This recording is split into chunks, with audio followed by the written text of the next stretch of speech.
کیا آپ جانتے ہیں نبی صلی اللہ علیہ وسلم نے تمام صحابہ میں سے کس صحابی کو منافقین کے نام بتائے تھے؟ کون تھا رازدار محمد صلی اللہ علیہ وسلم؟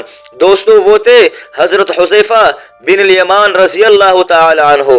مکمل نام حذیفہ بن الیمان العبدی، قبیلہ بنو عبد الاشہل، والد یمان بن جابر تھے۔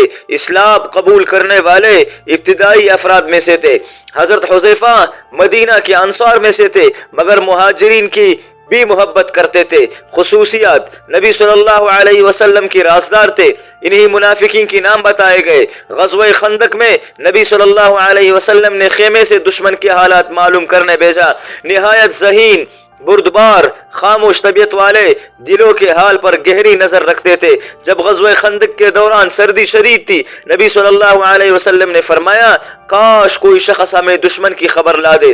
حضرت حذیفہ کو بلایا، جا ابو سفیان کی خبر لا، مگر کوئی کام نہ کرنا، صرف دیکھنا۔ انہوں نے دشمن کے خیمے میں جا کر حالات دیکھے اور واپس آ کر تفصیل بیان کی۔ یہی نبی صلی اللہ علیہ وسلم کی پوری اطاعت کا نمونہ تھا۔ نہ حملہ کیا، نہ بولے، بس حکم مانا۔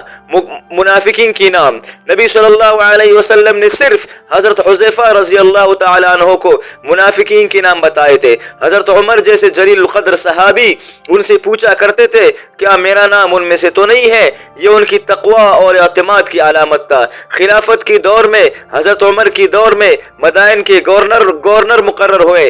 بیت المال سے کبھی کچھ نہ لیا، سادہ لباس، سادہ طرز زندگی۔ ایک مرتبہ کسی نے پوچھا امیر ہو کر بھی ایسے کپڑے؟ فرمایا ہم اس دنیا کی نہیں، ہمیں اگلی زندگی کی فکر کرنی چاہیے۔ وفات: حضرت حذیفہ رضی اللہ تعالی عنہ کی وفات 36 ہجری میں ہوئی۔ مدائن کے قریب دفن کیے گئے۔ وفات سے قبل فرمایا اللہ اگر تو ناراض ہے تو مجھے مہلت دے اور اگر راضی ہے تو جلد بلا لے۔ دوستو، حضرت حذیفہ رضی اللہ تعالی عنہ کی زندگی ہمیں خاموشی، تقوی، رازداری، اطاعت اور بصیرت سکھاتی ہے۔